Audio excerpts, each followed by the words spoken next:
Good evening. Allow me to begin the session with a quote. A child who reads will be an adult who thinks, and we need more thinking adults in this world. The quote is self explanatory and highlights the prime importance of reading during the growing up years. Number 14 is of dual importance to every one of us. It is the birthday of the first Prime Minister of Free India, Sri Jawaharlal Nehru, and we celebrate it as a Children's Day. Number 14 is also the National Library Day. Since 1968, number 14 to 20th is celebrated as the National Library Week in India. A good library is a palace where the lofty spirits of all nations and generations meet.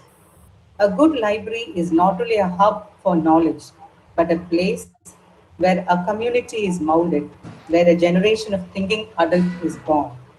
And our Vidyalaya library is one of its kind, a live, happening place. Today we have with us a prize-winning author, Srimati Khyrunnisa A, to inaugurate the National Library Week celebrations at Kendriya Vidyalaya Pattom. We have our principal, Sri S. Ajay Kumar, the two librarians, Sri Faisal and Srimati Vidya, and the book lovers who are watching this program. The program is being given live as well as being recorded. On behalf of all present here, let me extend a warm welcome to Khyrunnisa ma'am. I invite our principal, Sri S. Ajay Kumar sir, to accord a formal welcome to our guest. Please, sir. Most honorable guest of today, Madam Khyrunnisa, uh, Madam Rashmi, Mr. Faisal sir, Madam Vidya, my dear staff members and students. It's a matter of pleasure for me to welcome our guest, Madam Khyrunnisa. Madam is not a new person for us. She addressed many occasions and she was also part of the school in many programs. And she frequently visits our school library and our children's children also. So, on behalf of Kendriya Vidyalaya Pattom family, I welcome Madam Khyrunnisa on the occasion of the inauguration of the National Library Day, Library Week celebrations. Today, actually, it's importance not only as the Library Week celebration, but today is Deepavali celebration all over India. Now people are celebrating Deepavali. Same time, with the Children's Day celebration also going on. So it's anyway, it's a festival day. So on this occasion, and we are getting just like Madam Khyrunnisa is very for us. Once again, I welcome Madam. I welcome one and all to our dear uh, excellent program. Small and thank you.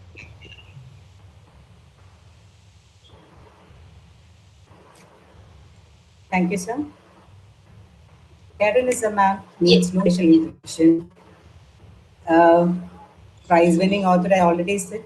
She is the one who created the Butterfingers series of stories for the young readers.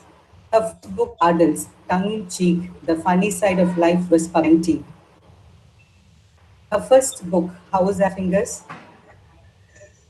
was first published in 2013. So nearly after 10 years of publishing creative writing, is here with us to disclose the secret of creative writing. Creative writing is a mystery to us, and we would like to know how you shape up the characters, how the plot comes in your mind, and what is the magic behind the flow of words.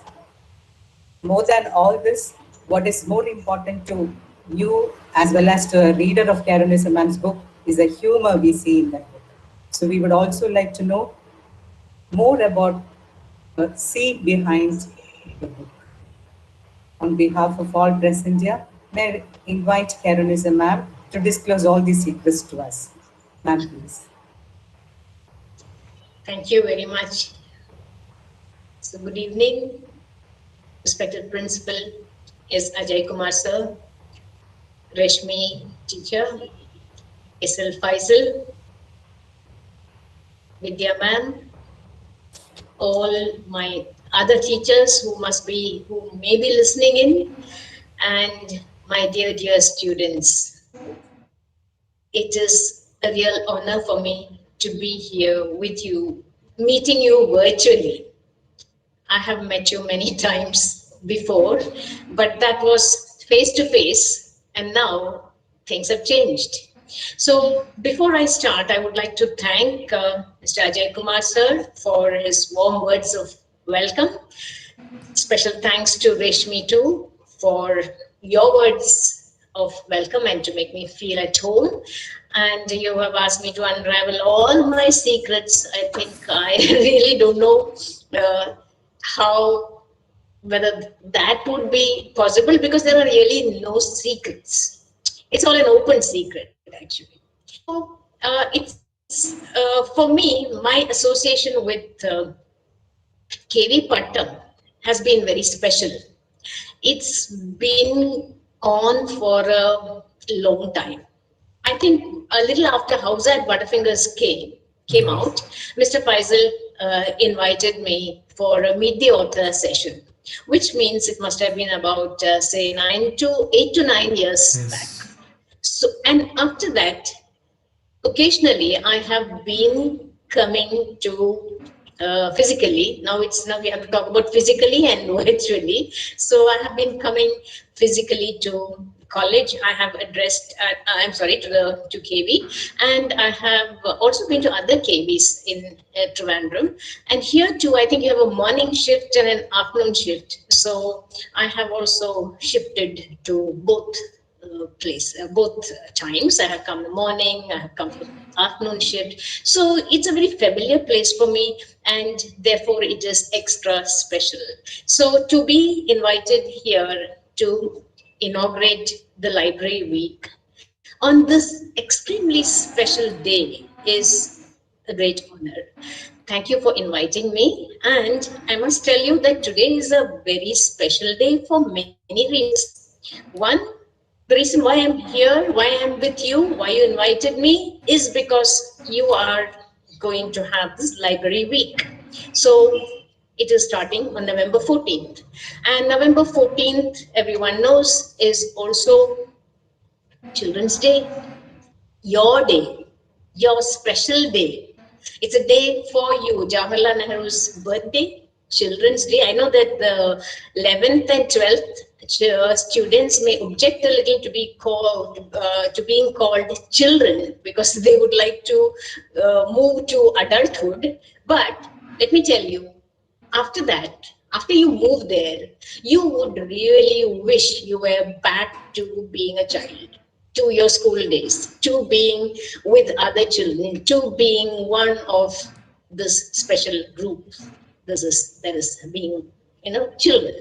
And so I'm very happy that this particular day, and this is, I think, Library Week has always started on Children's Day. Yes. But today is extra special, as Mr. Ajay Kumar said, because it is also Deepavali or Diwali. So it's being celebrated all over India, probably all over the world, because Indians are all over the world. So every nook and corner, it must be being celebrated. Then there is something else also. I don't know whether you know that today is also Diabetes Day.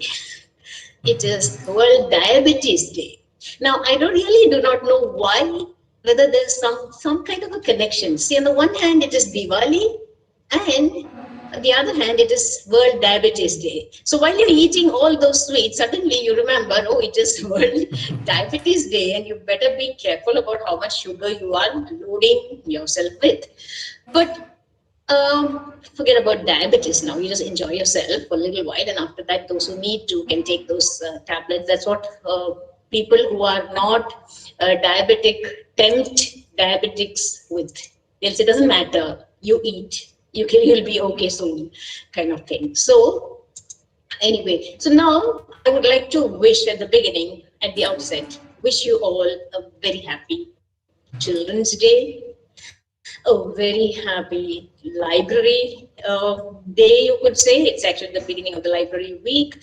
A very, very happy Diwali. So I hope you will all, uh, yes, you will all, I'm sorry, there was something else happening here. That's why I just took off for a second. You know how it is when you are talking like this. Suddenly something pops up and you need to look there and you'll be wondering what's happening, why I'm not continuing. So, you children, I hope life will be bright for you, wonderful for you.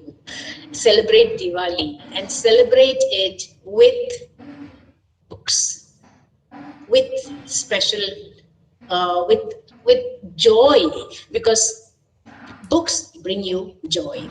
Now, when I was talking about KV Pattam, I did not mention something which is very important, which is the library there and the librarian there. So you must remember that Mr. Faisal is not just a librarian. So we have, there are, a librarian can do one, most librarians or people believe that librarians are there to give books, to issue books, to get books back, and to maybe there is a fine to get that too. Some libraries are called fine libraries. So you do that, and then some amount is allotted, you buy some books, and that's it. There are some other librarians who realize the importance of reading, the importance of books, the importance that books have in the lives of children, the way they mold the minds of children, the way they are responsible for children becoming well-adjusted individuals, how important reading is. And these librarians, they do other things to make children love reading. They conduct different programs.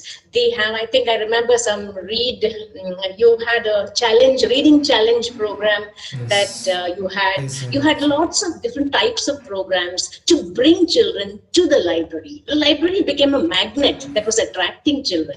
And children were very happy to go to the library, to be there, to browse around, to get books, to do the things that the librarian was initiating. So much so that I think Mr. Faisal has got many awards. He's been nationally, maybe even internationally recognized as as a wonderful librarian, as a special kind of librarian. So I think KV should be very proud that you have a librarian who has the interest of the students at heart, the library at heart, the people at heart. So now coming to, Mr. Faisal, congratulations, and please continue your thank you. good work that you have been Thank you, doing, ma'am. because I know that you have the backing of Mr. Ajay Kumar, the other teachers, everybody, and the students love the Yes. library.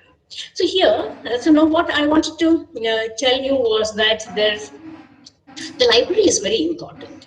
We all know how important a library is, because a library is a storehouse of books. It's a storehouse of knowledge. It is a place of culture, actually, because it is through books that you become more cultured, you become well read, you become knowledgeable, you know how to behave, you know what is happening in the world around you, and so on. So books open a new world to you. Every book opens a wonderful new world to you. And reading is very special because between the pages of the book may be 500 pages, it may be 50 pages, it may be 20 pages, never mind the number of pages. But every time you open the book and get into the book, or understand or absorb what those 26 letters, I'm talking about English, with Malayalam it will be a different number of letters and so on. But English with these 26 letters and a few punctuation marks, a new world opens up, and you get into that world, and you enjoy that world. Even when it is a tragedy, you enjoy reading. Even when it is a very sad story, you enjoy reading.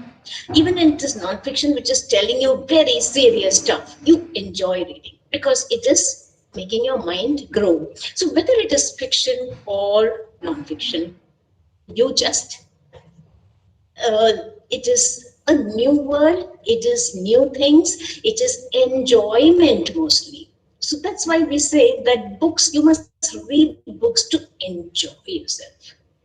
Read books to have fun, they say, because it's very important. You must read to have fun. So libraries are very important because books are very important.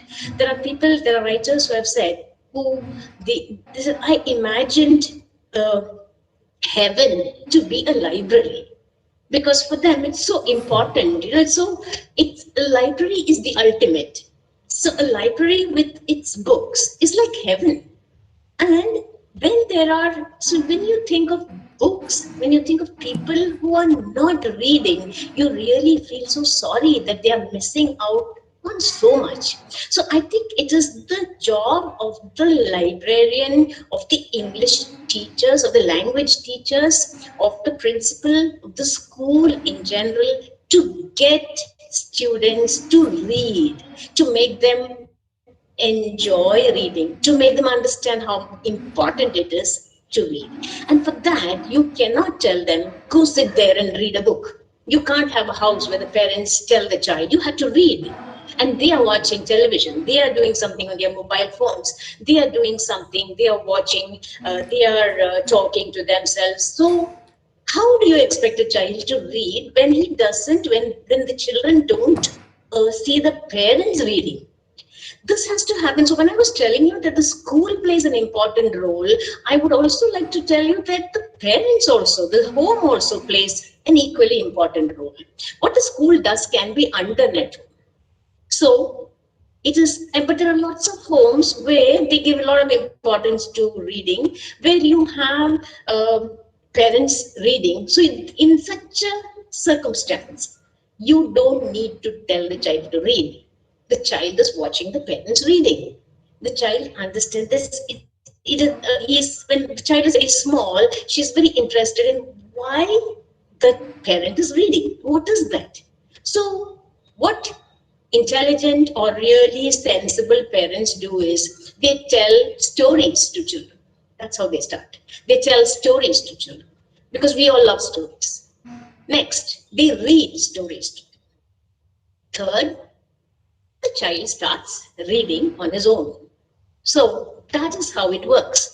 And the life school also plays its part, makes them understand, tells the teachers tell stories, make classes interesting by bringing in stories. So stories, they are so important. Stories tell the truth.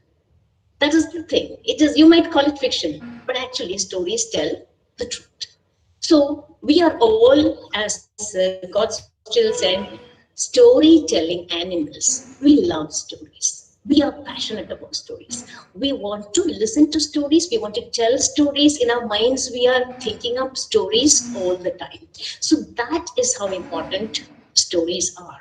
And that is how important books are. And that is how important libraries are. So libraries are very, very important because we can't all afford to buy all the books and have them at home. We need to go to libraries. So library, the best thing about libraries is you don't even need to tell the child what books to read.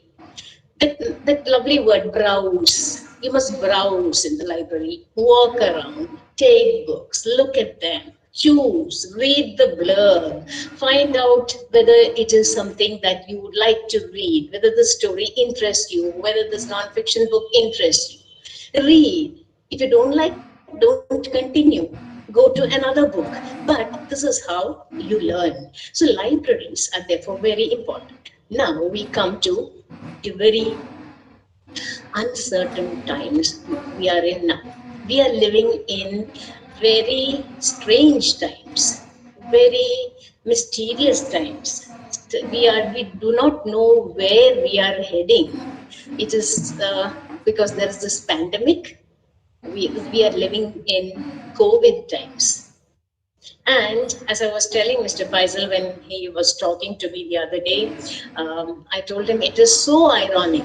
I have been going around, not me, all of us, your teachers too, probably your librarian too, probably telling children, please read. Don't spend all your time looking at the screen. Take your eyeballs off the screen. Don't look at the screen. Look at the page. Look at the page. Read books. Read actual books. Hold them in your hand. Get the feel of the book. Enjoy the book. Turn the book. Turn the pages. And here comes COVID. Suddenly, we are told you have to look at the screen.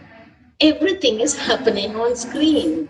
Your classes are happening online, reading is happening online, meetings are taking place online. I am talking to you online. I would love to be with you, meet you personally, and talk to you. So that is what has happened, and we are not able to quite come to terms with that. So it's such a time we have a library week happening. And how do you manage? I really, Mr. Faisal and I were talking about what do you do? How do you get children to read when you cannot have access to books? When you're not able to get books, you're not able to go to the library, you're not able to go to the school, you're suspicious of anything that comes into the house, you're suspicious of people, they might be carrying COVID germs, we have to wear masks, we have to do all that, we have to socially distance ourselves. We are always telling we must come together, come closer. Now we say go far, and we are wearing these masks, and we are not able to actually go to school and be with the and so on. So what do you do at such a time? Maybe what I would like, the way in which you can continue to read is, unfortunately, now I have to tell you, do some online reading. You can get e-books. E-book is better than no book. So if you can read e-books, well and good, do that. But I would still say don't spend all your time on the screen. I'm sure you must be having books at home. This is the time to go ferreting into old cupboards. Open this, open that, find all kinds of things. You will come up with treasures.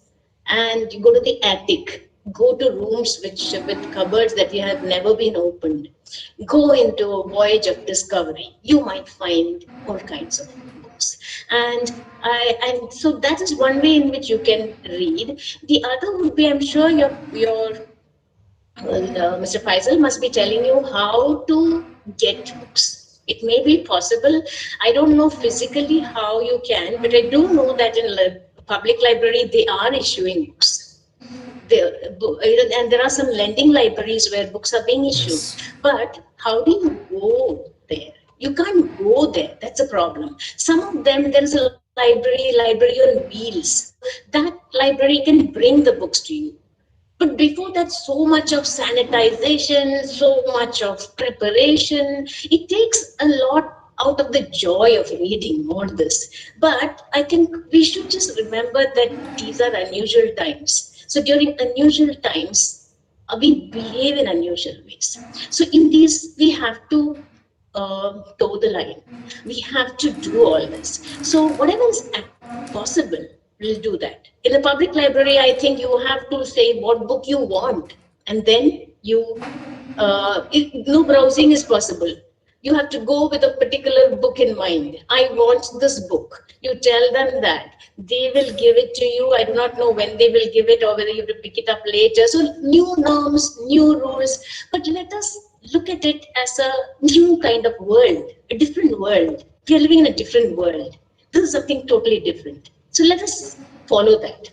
Within these limitations, let us see how we can still read. I think that's what we should do. Try our best to somehow lay our hands on books and continue to read. There are and newspapers, whatever it is. Keep reading, read actual books as much as possible, but read virtual books, read e-books, read on the Kindle if that is the only option for you. And once things become normal, uh, go back to the old, go back to books.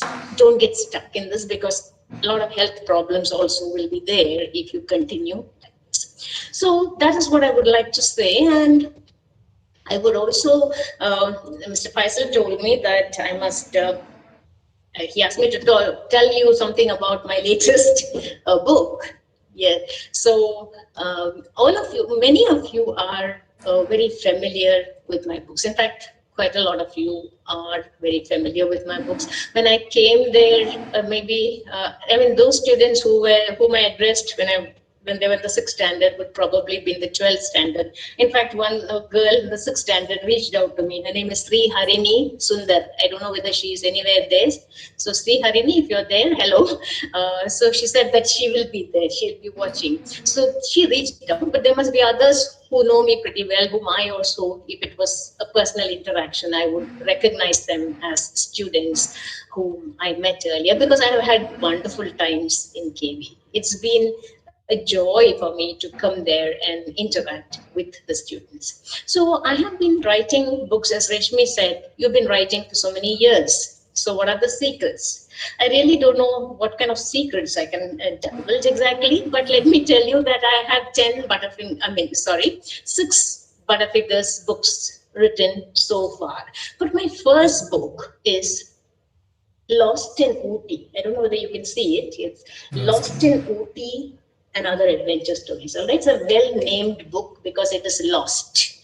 Lost in Ooty, lost everywhere. It is found in my house. It is out of print. That is why.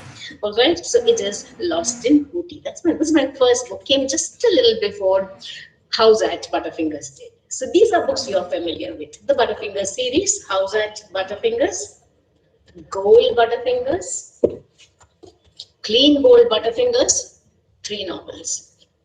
Misadventures of Butterfingers, collection of short stories. Run Its Butterfingers again. Run means don't run away from the book, run towards the book. Run Its Butterfingers again. And the latest in the Butterfingers series, which came out in December 2018, of course, it's Butterfingers. So these are the Butterfingers books. But last year, 2 other books came out.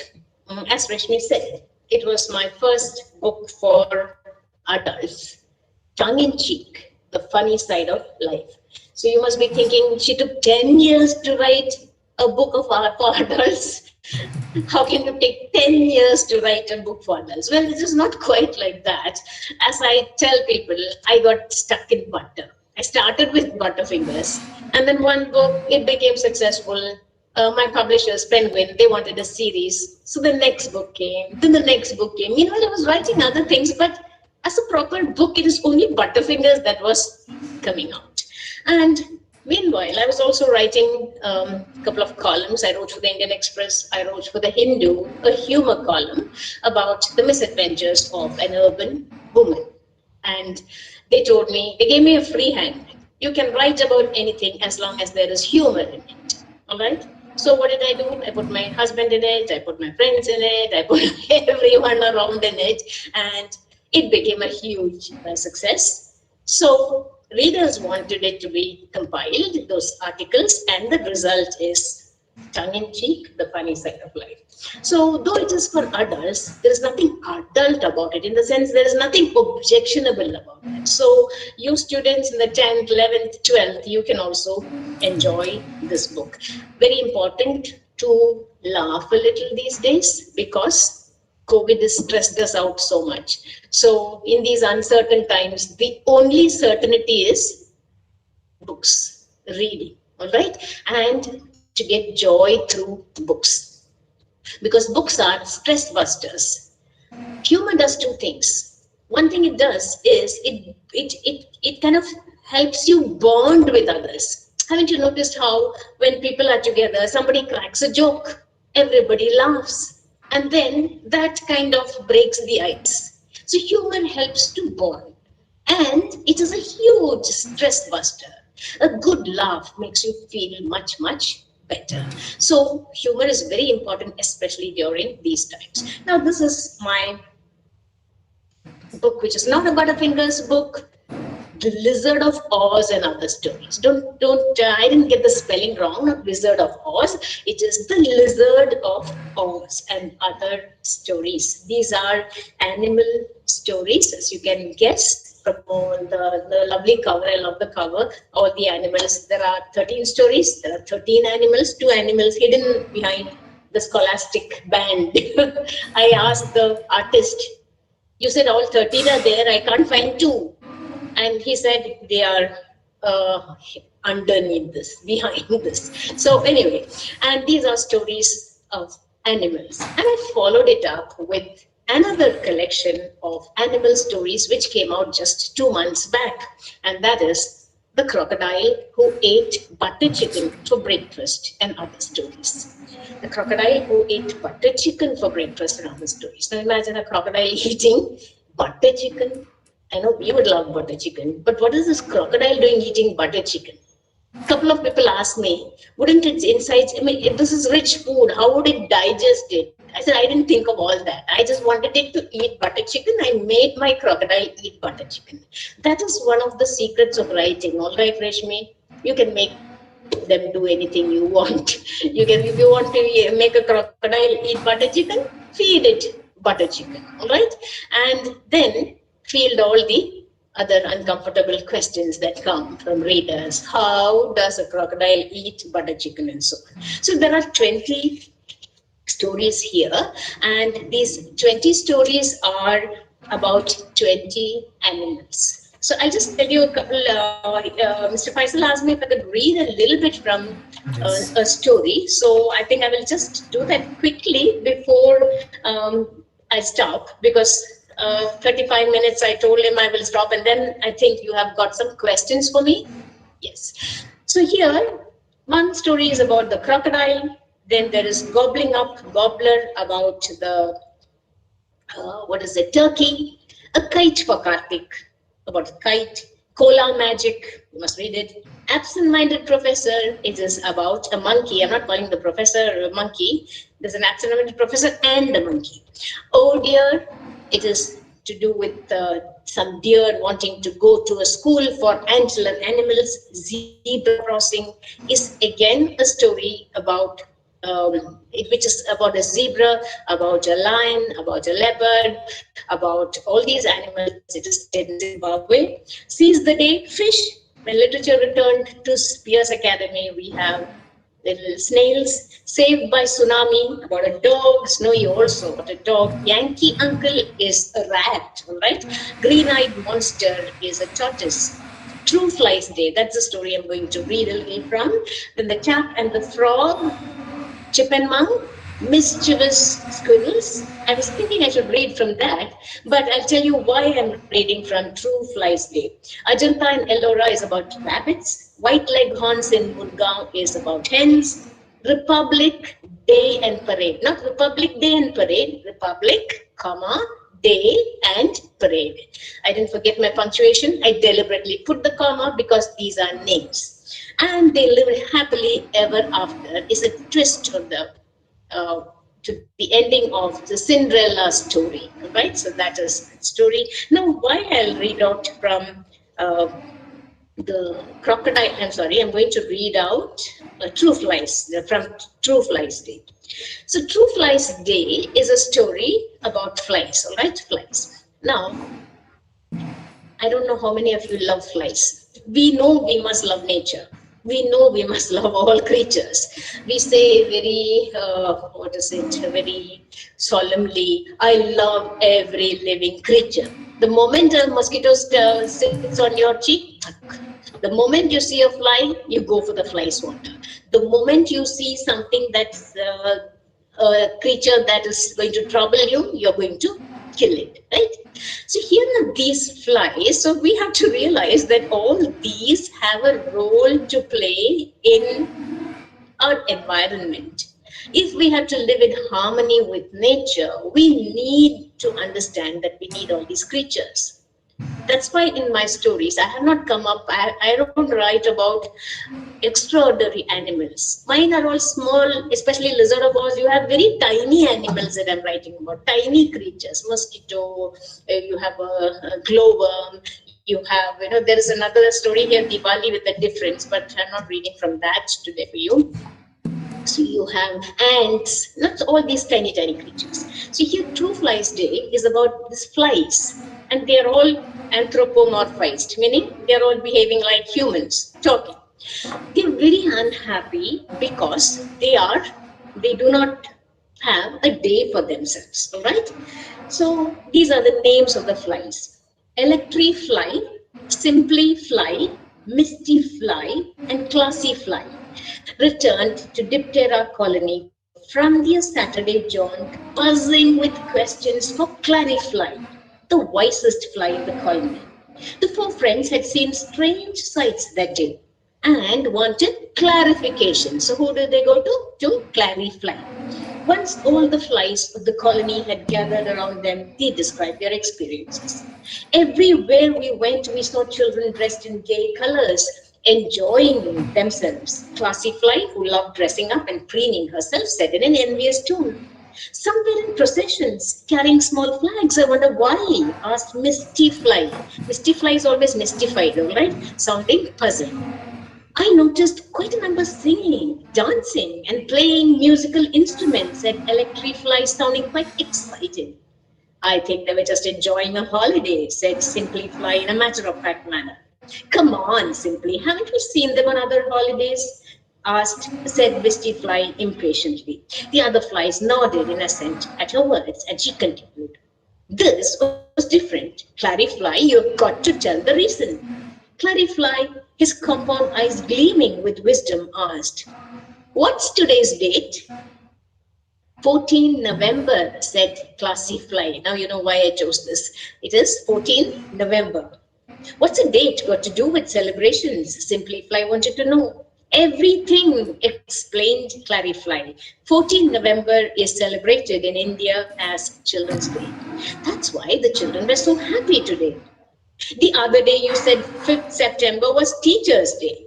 Why do humans get all these special days while we have the boring Mondays, Tuesdays, and so on? Misty Fly grumbled, sounding quite disgruntled. 5th September is the birthday of Dr. S. Radhakrishnan, a great president of India, but it is because he was a great teacher that his birthday is celebrated as Teachers. And 14th November is the birthday of Jawaharlal Nehru, the first Prime Minister of India. He loved children very much and they loved him too. They called him Chacha Nehru. Clarify, this fly is a very intelligent fly, described patiently. Hey! Electric Fly exclaimed. His eyes shone like red torchlights, announcing the fact that a bright idea had struck him. Why don't we have a special day all for ourselves? A fly day? A Friday? Asked Clarify's wife, who was a little hard of hearing. Fly day, shouted Electric Fly into her ears. Make it Fly's Day, suggested Simply Fly, to avoid such confusion. Make it True Fly's Day, said Classy Fly, as a passing dragonfly and a butterfly hovered about, looking interested. We don't want pretenders in our group. She was very jealous of their beauty and chased them away. Hold it, said Clarify. First, let us find out who loves flies. And then we can celebrate his birthday as Fly's Day. True Fly's Day, Classy Fly corrected him. Now is the problem. The flies looked at one another in consternation. This stumped them. They knew they were not popular creatures. They knew nobody liked flies. How are they going to find at least one man who loves flies? And they go hunting. All right, so that is the story of True Flies Day. So you can read and enjoy the book. I hope you do that.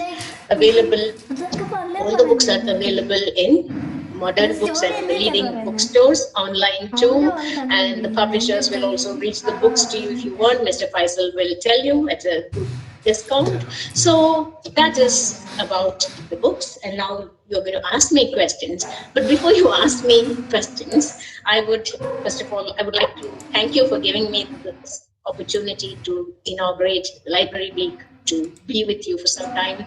And I wish you all the best. And I hope, Mr. Faisal, within these limitations and all your teachers, you manage to make children understand how wonderful it is to read and get them hooked onto reading and not let them forget about reading, not let them go away from the habit of reading just because we don't have access to actual books now.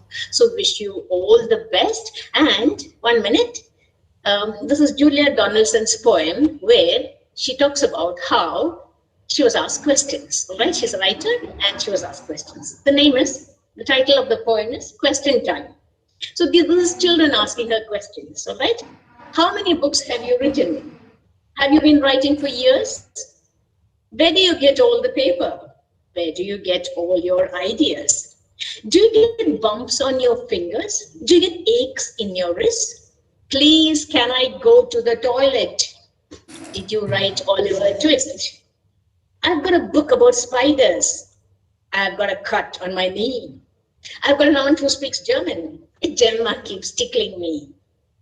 Are you quite old? Are you famous? Are you a millionaire? I wasn't putting my hand up, I was just twiddling with my hair. How many plays have you written? Do you write one every day?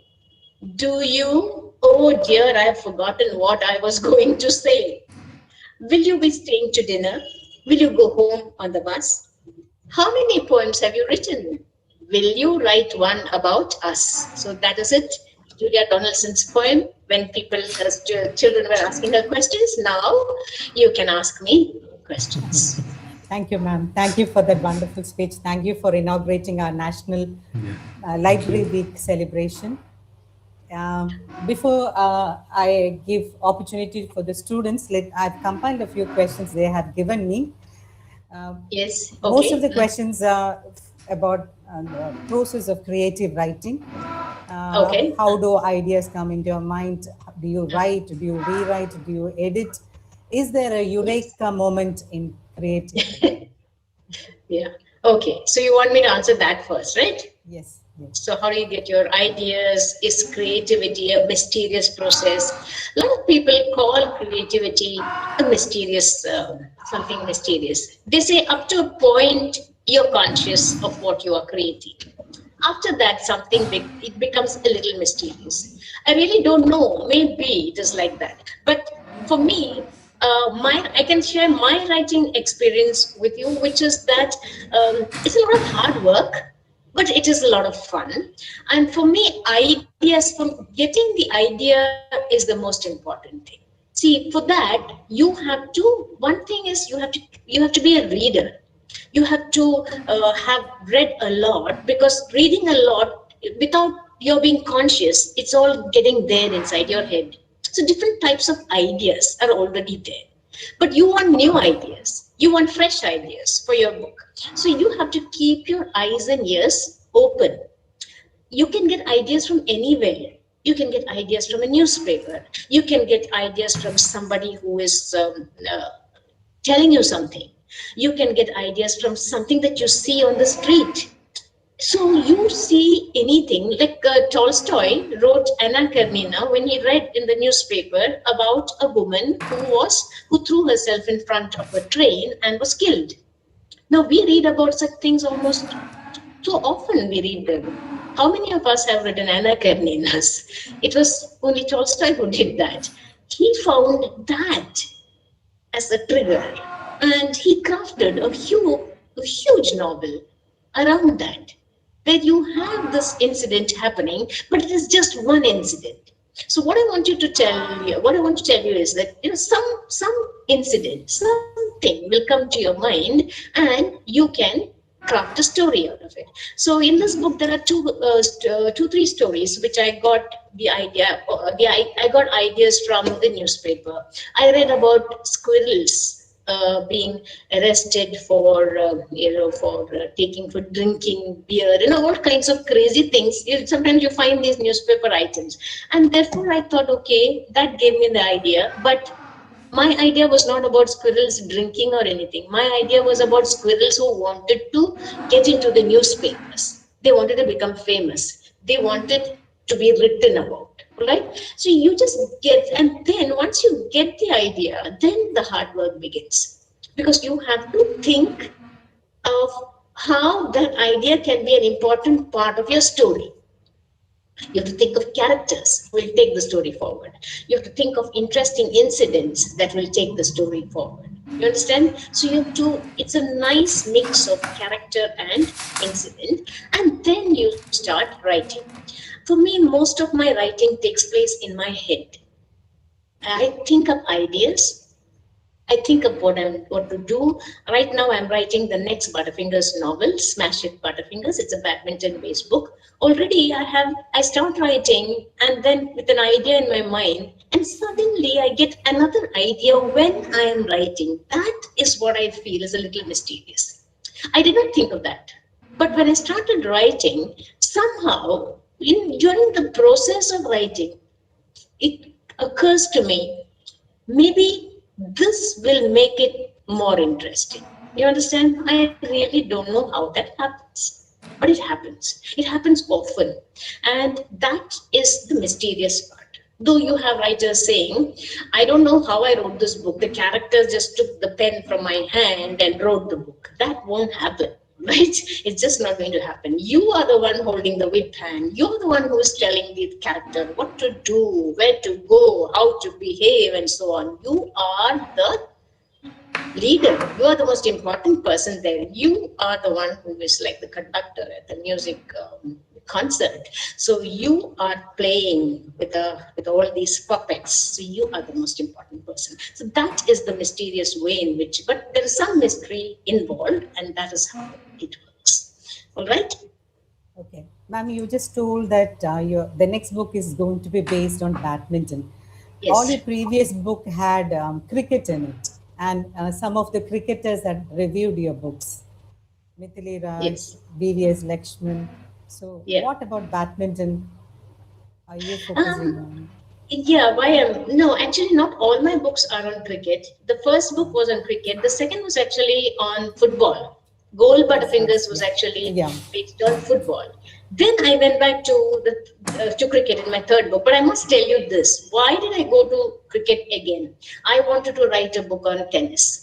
It was mine. I love tennis. I've been following tennis, and I wanted to write a book on tennis. I had a nice lovely idea also for the whole book, and I submitted it to my publishers. They sat on it for some time, and then they came back to me to say, look, we don't want a book on tennis, we want another one on cricket. The reason being, cricket is cricket sells.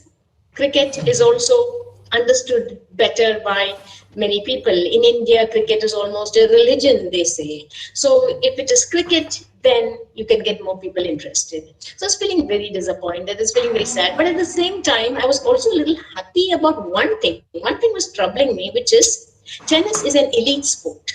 Okay. Not everyone can play tennis. You need a lot of money to play tennis. The racket, the practice place, everything. It is not easy to just take a racket and start playing tennis. So that way, I was not very happy because I wanted games that ordinary children can play, that everybody can play. You can just take a bat and anything for a bat and play cricket. Football, you just need a ball to play football. So that is the kind of these are the games I wanted. But I wanted tennis because I like tennis. So for me, it was a kind of a battle. And of course, I had to give in to my publishers and I abandoned the idea of tennis. Then I took up this idea of badminton, Okay. the cousin, the poor cousin of tennis. Okay, But right. it is a game that people, anyone can play actually. If you get a racket, and it's not that difficult to play badminton. You can play it in the street if you want. It is very popular now, especially in India, because we have Saina Nehwal, we have PV Sindhu, we have so many badminton stars. So it's become very popular. So when I told my publishers, how about a badminton book then? I don't want to write yet another one on cricket. And then she said, all right, because it's time for another novel. So she said, okay, then that sounds a good idea. So let's have a badminton novel. So that's how I decided on a badminton novel. Okay. Thank you, ma'am. Let me have Jemima asking a question. Yes. Jemima. Yes, ma'am. Hello, ma'am. My name is Jamila Hello. James, Yes. and I'm in 12th Humanities stream. So, if you may, my first question to you is how you created the character Butterfingers. I mean, did it just like occur to you one day, or did you do a lot of thinking? Not a lot of thinking. This is a story that I think if you look at any interview or anything of mine, they ask me this question. So it's something that many people know, but I'll just quickly tell you how it happened. See, Butterfingers is not it's a nickname. Butterfingers is the nickname given to anyone who is clumsy, who drops things like you and me anyway. I don't know about you, always dropping things. So I come from a large family, and I'm the youngest of 8 children. So at home, when anyone drops something, we call that person Butterfingers. So that name is familiar at home. Now, when there was this when I saw that there was a competition for adult writers of children's fiction, where they wanted a short story, I thought, why not send an entry? And so you're sending an entry for a short story competition, all India competition for adult writers of children's fiction. I just entered for fun, you could say, but I also wanted to write a story that is a little different, that will be a little different. So I thought of this. Jemima, these are the thoughts that went into my head before I created Butterfingers. So I thought, why not have a sports-based story? There are very few sports-based stories for children. That was number one. Two, humor is something that I love.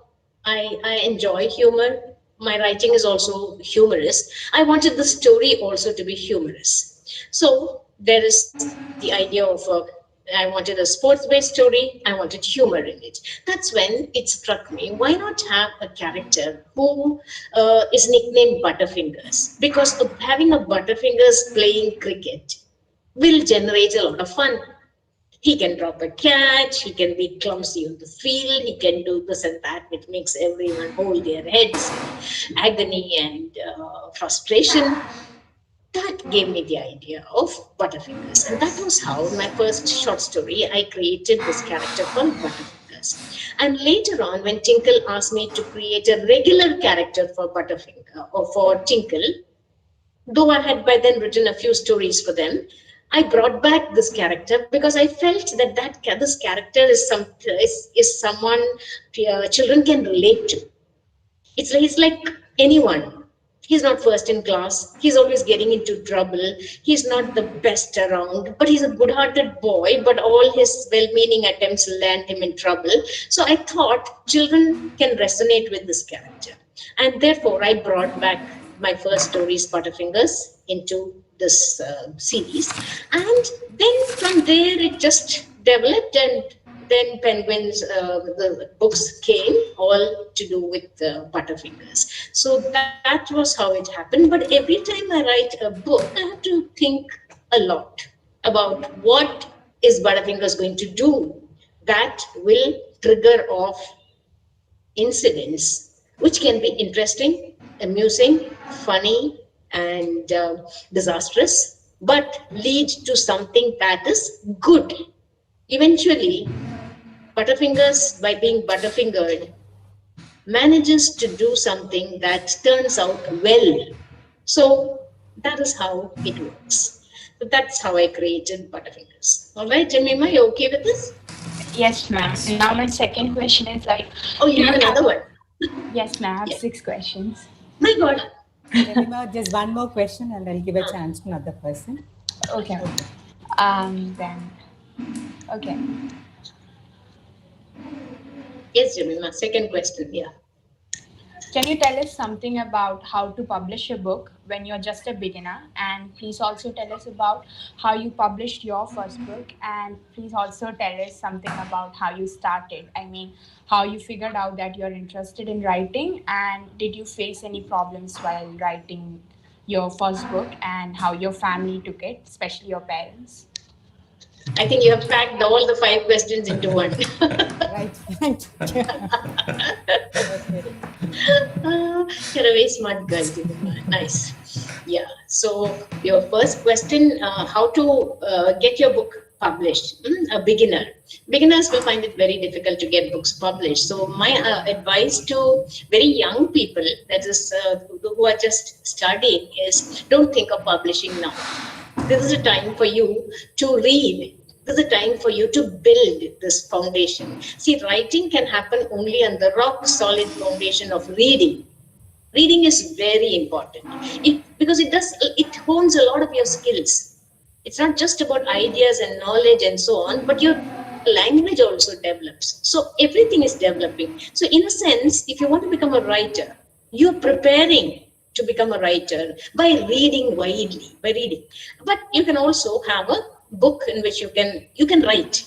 But what I'm saying is, don't go for publishing now itself. Wait a little, be a little more mature before you go in for publishing, because there are lots of challenges. It's not, see, there's no point in just getting a book out. You can get, there's a lot of self-publishing happening, and you can get your book published, self-publishing, you can do that, and then you can say that I'm a published author. It doesn't make sense. If you write something, it must be read by more people.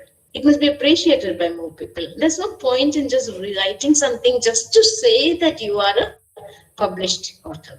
That should not be your motivating factor. The motivating factor should be, I've got a story in me. It is a story that I want others to listen to read, to enjoy. And that you must craft. All right? And that is how you should go about it. Publishing is difficult because to get a good publisher, you need to have a good manuscript. Your story must be very good. You have to send it to them. You have to wait till they get back to you. And they get about 1,000 submissions a day. All these big publishers get a lot of submissions a day because everybody wants to become a writer. So you have they have to choose, pick and choose. So you have to wait. If yours is really good, they will get back to you. Then it will be easy. Otherwise, you have to be patient. There are writers who have got about 500. John Creasy, the one who was one of the founders of the British Crime Writers Association, he had some 750 rejection slips before his first book was published. 750, he hadn't counted, I think. 750 rejection slips before his first book was published. And then he went on to publish over 500 books. So what I mean to say is, don't give up. Keep on at it. But keep reading also. Don't get disappointed. Learn from your mistakes and go on. So my publishing process was, as I told you, I started with this Tinkle, and they wanted a regular character for Tinkle, and I brought back Butterfingers. So when I had enough stories, the longest story version is, copyright is with me. The comic strip version, it is with Amar Chitrapada. So this vague idea in my head that the longer version I will get these stories published as a collection of short stories. So when I had enough stories, I approached Penguin's children's imprint, Puffin. I sent the stories to them. And luckily, the editor liked the whole concept of Butterfingers, the fun, everything, the school background. And so she got back to me saying, very nice. They like the whole idea, but you know how this was very troublesome. But we don't want short stories. So what do you want? They wanted a novel. I never wanted to write a novel. That's why I'm telling you, you never know what you never thought you will do, you might end up doing. So she asked me, can you write a novel with these characters, with this background, with this fun, with this humor, with sports? So that was a challenge. And I thought, okay, here is a big publisher telling me, asking me, can you do it? I don't want to let that opportunity go, though I never thought I could write a novel. I said, yeah, I'll try. And I sent her the synopsis. She accepted that. She liked it. She wanted 2 chapters. I sent those chapters. She liked that. And she wanted to do it, what would go into each chapter, brief. I sent that. And then she sent me the contract for the book. She wanted me to write and send the manuscript in 6 months. So that was my experience. So once House at Butterfingers, that was House at Butterfingers. So once that was written and became popular, then it was easy because they wanted a series and it went on. All right. So that, Jemima, have I answered all your 5 questions? Let me give a chance to Anna. Thank Anna? you. Yeah. Anna Yes, Christina. ma'am. Okay. Who is next? Anna. Good evening, ma'am. Nakshatra? Anna Christina. I'm Anna Christina. Good evening. Yes. I have 2 Anna. questions, ma'am. Yeah. I'm in 8th standard. Yes. So my first question is, do you want each of your book to stand on its own, or are you trying to build any connections between them? In the Butterfingers, you mean? Yes, ma'am. Connection in the sense, see, if you look at my Butterfingers series, Butterfingers books are not like Harry Potter books. In the sense, you can't just take a fourth book and read. You have to read from the beginning to get a better idea of the whole of all the books. My Butterfingers books, every book is self-contained.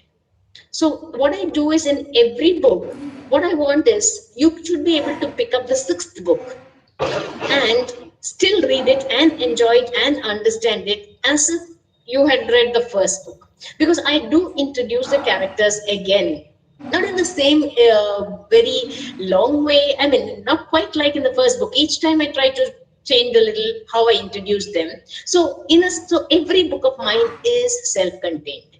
But if you look close, there is a slight chronology there also, in the sense there's a character who dies in uh, book one in House at Butterfingers, Colonel Nutkarni, and Clean Bowl Butterfingers. These children want to remember it, to commemorate 6 months of his passing away. They decide on a cricket match, right? So that way there is a connection. But if you haven't read House at and you read Clean Bowl, it's fine, because it is just that there Colonel Nutkarni is described as the person who passed away in House at Butterfinger 6 months back. So there's nothing else that you need to know to enjoy and understand. So all six books are like that, right? And the other books are also, they're all independent of each. So these are all self-contained. These are all stories. Every story, there is no connection except that they're all about animals. Here, mostly small creatures, except the lion, the peacock, and the snake. Here also, we have 20 creatures, and it's not connected at all. Tongue in cheek is also, it's a collection of articles that appeared in the magazine. So you can read any article from anywhere. It's not like a book being connected to another book. One article isn't exactly connected to the next article.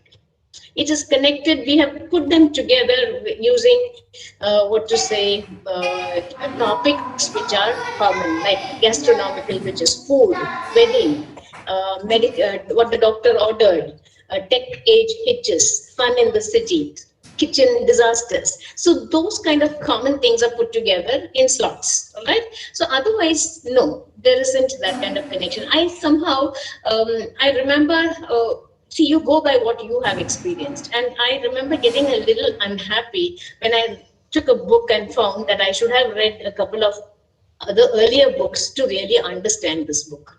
So I didn't want that to happen with my books. So I saw to it that every book is self-contained. All right? Okay, ma'am. Okay. Let me give Alana a chance. Alana. Alana? Yes. Yes. Good evening, ma'am. Ma'am, my Good name is evening. Alana Shaji. I'm from class 9A. My question to you is that, ma'am, what advice would you give to a writer working on their first book? And what do you think is the best way to improve writing skills? I think I've answered the question earlier in the sense that I said that you must keep writing. So what advice I would give someone who is starting out on the first book is, you have to be focused on what you're writing. You have to plan what you're going to write. And you must remember that hard work, perseverance is very, very important. You have to keep on at it. Don't think you can just write a book. It's a lot of hard work. You have to really work very, very hard. And you might face some disappointment sometimes, but as I said earlier, don't worry about that. Failure is a stepping stone to success. You need not get picked up immediately. So I think that what you need to do is to just keep on writing. But how you can become a better writer is always by reading, by wide reading. You get me? When you read widely, you are in touch with different minds. As they say in the library, it's a centuries old. You have books where you have voices speaking to you from so many centuries back in the library. So these old voices, they're not haunting you. They're telling you, they are sharing with you their experiences, their ideas, how they looked at the world. And all that changes your idea of how to look at our world. You get me? So you have to keep reading all kinds of books. So unless you do that, your writing will not really improve. It might get stagnated.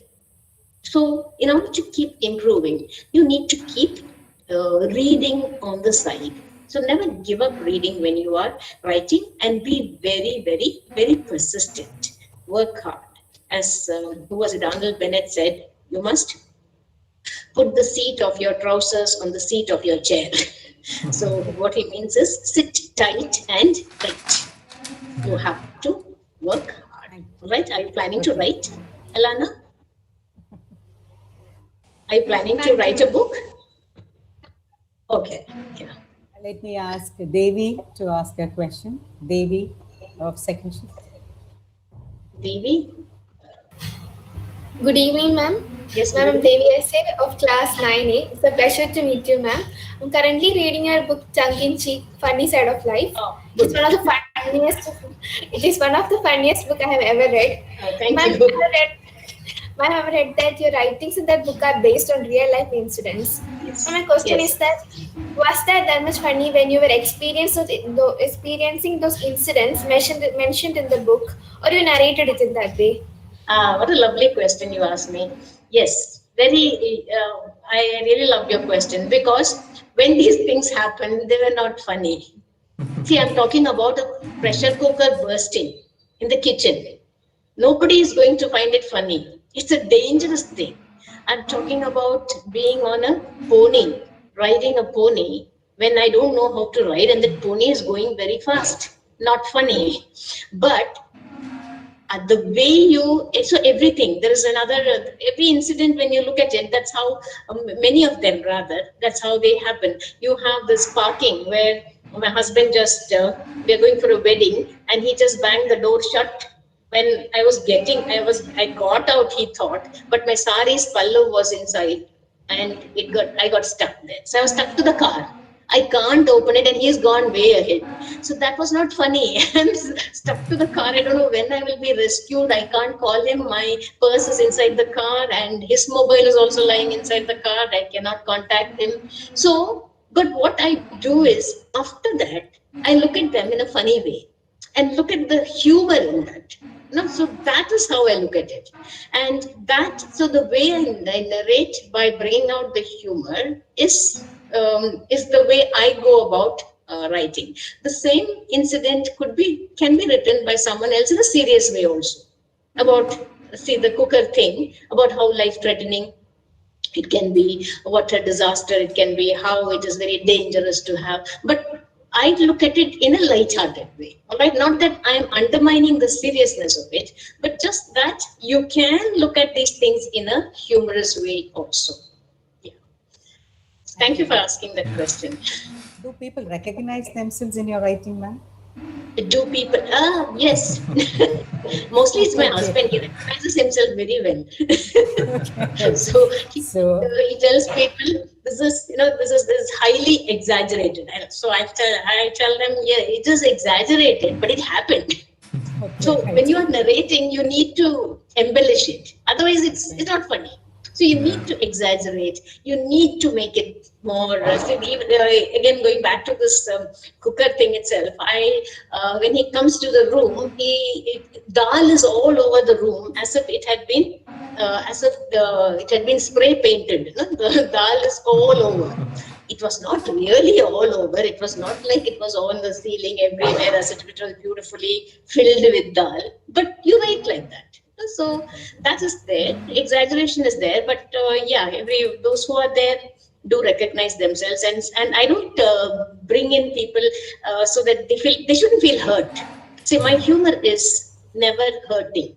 I don't want people to feel bad or to feel hurt or to be sarcastic or satirical in a negative way. So people don't particularly mind. So this is what I do through my writings. That's how it works. Let me give a Thank you, chance to ma'am. Adinath. Adinath. Yes. Ma'am. Yes, ma'am. Good evening, ma'am. Please go Good Ma'am, ahead. evening. my name is Adinath. I am studying in 8th standard. Ma'am, my question is that in the olden days, in the village areas, there was a maximum of only one or two libraries at that time, and all people in the village will be waiting for one knowledge-filled new book to come to the library, and each Yes. person in the village would be rushing to read the book first, and by this way, the book will be transferring from one hand to another hand, and thereby increasing the knowledge of the people. But Yes. nowadays, a lot of books are publishing, and some of the books are filled with the most important knowledge. And only some people may buy these books, and without knowing its value, they keep it in the bookshelves of there by thinking that I'll read this book when I get time. In this way, the knowledge will not reach another or common people, and the knowledge in the book may be locked inside their bookshelves forever. What will be your Yes. opinion about this, and how can we overcome this challenge, ma'am? Well, I don't know how we can see what has happened is there are too many books now. What do you do? Earlier, there weren't that many books. You don't have access to so many books. So when you go to a library, it's a precious place. Personal ownership is non-existent practically. So you need to go to the library. So there are some few books there. Chronic readers go and read, and like you said, one book, new book comes, everybody knows about it because not too many books were being published. Now there are so many books being published. In fact, just last week, I think in UK, on one day, 400 books were published Yeah. on one day. And that is during COVID times, when many publishers are pushing publication to next year and so on. So it has become kind of, I don't know, it has become an obsession or it has become common. Everybody wants to publish books. So that is why in this huge, what to say, this collection that you find in this haphazard way of writing and the innumerable books that are there, you have to choose the better ones and read them. So it's not that knowledge gets logged in. See, libraries, you're lucky that you can go to libraries where there are so many books. If you are not reading and you have a cavalier attitude to it, saying, I'll read it later, it is not the book's fault. It is your fault that you are not giving that much importance to reading. A person who really wants to read, who wants to read a particular book, who knows this book is very good, will persistently go after the book. That's what we do, and get the book somehow. You get me? So for that, to understand which books to read and which not to read, for that you need to find out from other papers, from book reviews, from word of mouth. Some friend will tell you this book is very nice. Your librarian will guide you in that. So we can't read all the books, impossible. So we have to choose.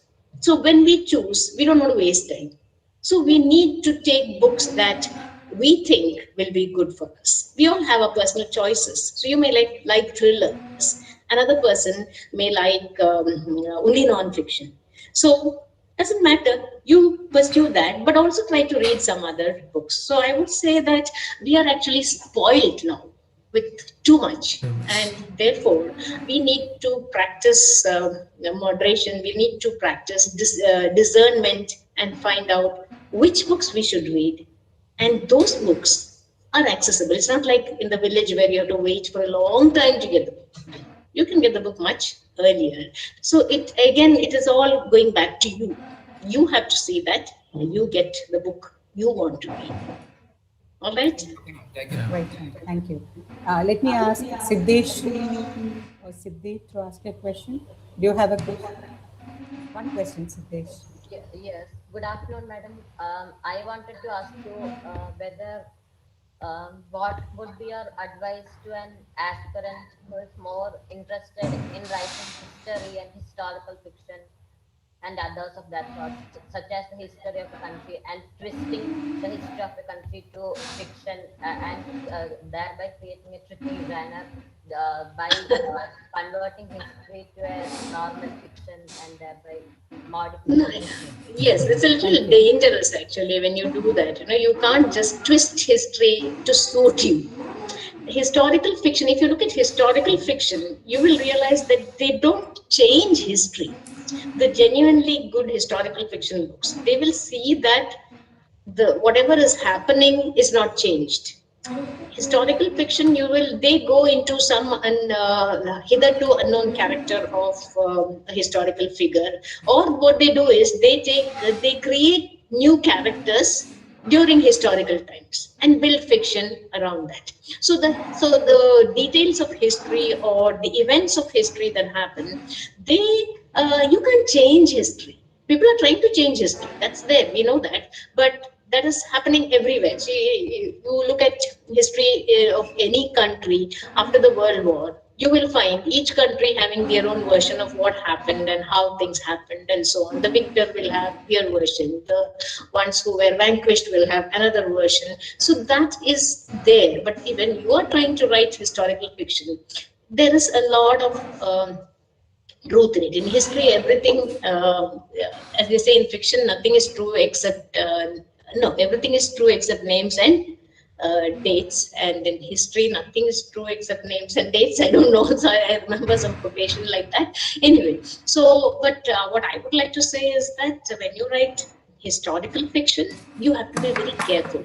You need to do a lot of research, because you can't just place your book in some point in the past and expect and do whatever you please with that. You have a sense of responsibility. Every writer has a sense of must have responsibility. We have a responsibility to the reader. We cannot lead them astray. We cannot tell them falsehoods. All right. So these are some things that should motivate the writers. These are some unwritten rules that writers should follow. Right. So it's not easy to write historical fiction, but if you do, you must go by certain rules. Oh, okay. Thank you, ma'am. Then, madam, my second question is. Siddesh, I'll give a chance to another person. Siddesh, please. Oh, okay. Siddesh, okay. Ma'am, we have the youngest reader here. I'm Okay. Ayman Ayub from 5th standard. Oh, hello. Hello, Ayman. Hello, ma'am. Ayman, Hello. Good to see you. Yeah, me too, ma'am. It's a pleasure. Yes. ask your question, Ayman. Yes. Okay, so my question would be like, in the Butterfinger series, the behavior of the children in the Butterfinger series is very much like the behavior of the children in reality. So, how did you get to understand children in such depth? That would be my question. Oh, that's a nice thing to say. That's exactly what I wanted. I wanted you to feel that it is you there. I wanted you to relate to the characters. What I do is only see. I have a son, and I observe how he and his friends behave. I watch how people, and I grew up in large family. I have nieces, nephews, so neighbors, wherever, and also I'm teaching. I was teaching in a college. Earlier, I taught in a school. So I use all this as experience that I can use to write my books. You understand? So it's just a question of, and also I try to put myself in the place of the child. I won't talk down to a child. I will talk to a child as one to one. So for me, it's very important that I become that child. So I will tell myself, if I'm like this, how would I behave? If I do this, how will it be? And all the observations that I have made about children, how they behave, what they do, and so on. So once you think like that, then you write. And since you tell me that you can relate to them, that means it's been successful. So thank you. Thank you. Yeah, ma'am. Thank you, ma'am. We have been Thank you. asking and answering questions for a long time. Faisal sir? Yeah. We have reached So, yeah, we have reached. almost. Yeah. So, we can have, if there is any final question. One more question? Okay. Whose is it? Nakshatra. Nakshatra, one Yes. more question. Nakshatra. All right. Ma'am, my name is Nakshatra, Nakshatra, yes. class 9C. My Yes. question is that what inspires you to write for children? Science fiction. What to write for children? I already told you that I didn't really want to become a children's writer. I didn't even want to become a writer. The whole thing was very accidental. So when I sent that entries, it's not like I want to become a writer, it's my ambition in life, nothing. I had a lot of other weird ambitions, but never, I'm not saying writing is a weird ambition, but I never wanted to become a writer, but I was always a reader. So what happened was that I just started writing, and when I wrote this Butterfingers, it became popular.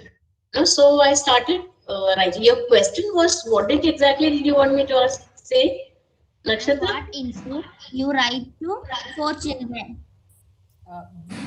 Why did I write for children? Yeah. So I started when I saw this magazine with this announcement of competition for adult writers of children's fiction. So that is when I thought, why don't I write a story? It was not that I wanted to become a children's writer, but the first writing that I have done the writing in college, in magazines, and all the radio stories, and so on.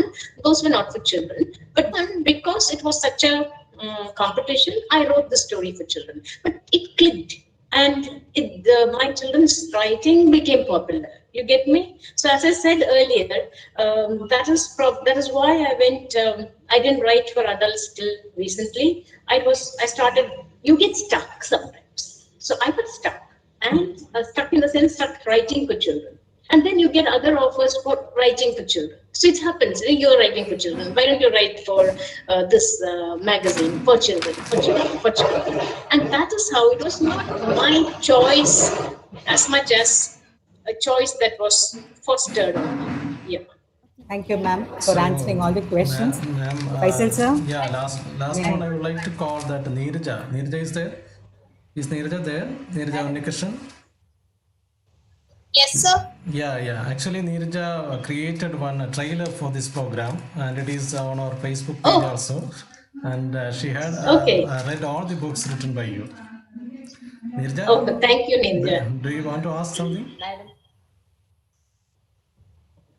Ma'am, I just wanted to know what is your writing kryptonite? Writing? Kryptonite, like a weakness. What if you get a good book while reading and you can't complete your writing? You got me. It is a weakness. See, when I get a good book, I do want to keep my writing aside and read. So what happens is just what happens when you are writing your exam. You are making a timetable every day, aren't you? Today you will make a timetable, you will study this. The next day you haven't fulfilled that, and next day you redo it and write another timetable. So for me, my writing also, when I get distracted by something else, as you very rightly pointed out, it is the reading that is the weakness that comes and stops me from writing. But all my books have been written under contract. That is, even this book, I have to submit it by the end of the month. Smash It Butterfingers that I'm writing. So when you know that you have to submit it in a particular time, then even though you sometimes do this of keeping a writing aside because the book is very interesting.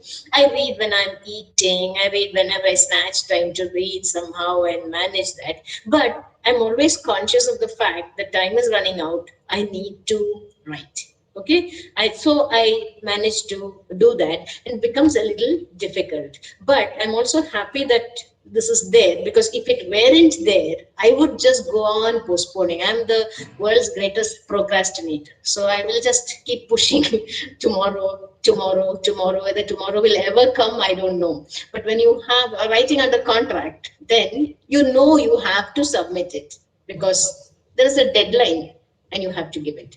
So that works very well for me, that there is a deadline. So Neeraja, thank you for making the trailer. I'm so glad that you have been reading all the books. Yeah. And did you read the latest? Yes, ma'am, I did. Oh, you read it. Okay. So now that every one of you has actually. been asking me questions, I'm going to ask Neeraja a question. Okay? Okay. Which book did you like the best? Ma'am, that would be hard to choose, but I did like clean bowl Butterfingers. Okay. I just didn't like House at Butterfingers because Colonel Natkarni died.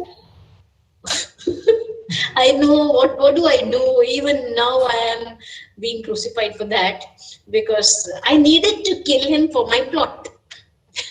So I had to have him dead. I made him 76 years old. I made his death painless. I made him go to London. I did all kinds of things. But even now, children ask me, why did you do this? Why did you kill Colonel Natkani? So after that, I have decided I'm not going to kill any character in my books. But I'm really very sorry. No, I didn't think that it would impact children like this. So you like him? I have been reading from Tinkle onwards. Like I started from the Tinkle version till the novel, so I know the story sometimes. It's like very fun. So you have been following Butterfingers all the way. Yes, ma'am. I could relate to it. You could relate to the character. No. Relate to the characters. Yes, that's what Ayman also said, that he could relate to the characters. I'm glad. As a girl also you're saying that, because there are people who tell me, and I'm very happy that a lot of girls like the books. So they ask me, you're writing for boys. I said, no, I'm not writing for boys. It is just that boys are the characters. I mean, I have brought in 2 girls. There are a couple of girls there. I have girls versus boys match. I try to have the lady teachers. It's not that the female presence is not there, but I'm not this gender thing doesn't work for me. I seriously don't think you should have girls, you should have. I wrote because it was a cricket book, so I thought I will have a book which is in a boys school, because the house at Butterfingers is about a cricket match and a cricket tournament. It was as simple as that. No great thought went into it. That I must have, it must be a mix, it must be a girls and boys school or anything like that. So that was how it happened. Yeah. So anyway, I'm glad that girls like the book. Someone also told me, had you written a book for where there are only girls, boys would not have read it. I don't know about that. They say that these books, girls also love and they read. But had it been only for girls, boys would not read. I don't know whether it works that way. But because I do know that when we were growing up, we all read Hardy Boys. But boys never read Nancy Drew. They went after Hardy Boys. Yeah. That's how it is. Okay. Yeah. When is Smash It coming out, ma'am? It's coming out mid next year. Next year. Okay. It was supposed to have come out by the end of this year, but because of COVID, it has been pushed to next year. Because even publishing houses are having a difficult time with all these lockdowns, nobody going to bookstores. They are all struggling. Everybody is struggling. So a lot of titles have been pushed to next year. So right now it is going to be mid next year. That's how it is been scheduled, and I think that's. But Penguin, like all these publishers, they prepare well in advance. So though a book is coming out only mid next year, they want the book from the writer to reach them by 6 months earlier. 6 months earlier. That's how they work. What motivated you to write your stories like Sorpus and Deja Vu and so on? What motivated me to write the stories like Sorpus and Deja Vu? And like Lizard of Oz and others? Oh, no, ma'am. Savarpas and Deja Vu. Savarpas, okay. Yeah. What motivated? Yeah, those were stories that I was writing for Tinkle. Yeah, there are different types of stories. Yeah. Yes, ma'am. I'm glad that you like them. Siddesh, yeah. I think we can wind up now because we have taken so much of time. May I invite you to propose it? Yeah. To propose. Just before that, I think it's already informed by the book sellers that the last book published by this written by Madam, it is available at Modern Book House for a 30% discount. Okay, so students or those who are, yeah. Is it at Modern Book House at 30%? Where it is available? No. I think the publishers will see that it is made available. Yeah. I don't know how they're going to do it, but they will make it available. I don't know what process. Yeah, you can check it online anyway. Students, those who are listening, you can check it online, how it is available. Okay, anyway, it's available and it will be for a discount of 30%, so you can avail that one. So actually we have passed 1 hour that limit. Now it is 1 hour 30 minutes anyway. Thanks a lot. So thank you very much. Yeah, and ma'am visited on February 14th of 2013. Okay, for the first program in our KV Pattom. Oh really? Okay. Yeah. It was also 14. It's not 2012. It was 2013. 13 only. Okay, so after that we had 4 or 5 interactions. Now this online platform, we are in a different environment and we are just experiencing that, and still we are waiting for your books and your interactions. Okay, so after this COVID, so we must invite you to our library and to have more interaction with our children. I think you will also like it. So on behalf of KV Pattom family, I would like to express our gratitude for accepting our invitation and coming over here. And I would like to thank our principal sir for all his guidance and support. Resmi madam for wonderfully moderating this program, and Vidya madam for coordinating everything, and all the children, those who asked questions, particularly the Neerja who made one trailer for this program also, and all the parents and those who watched online on our YouTube channel this program.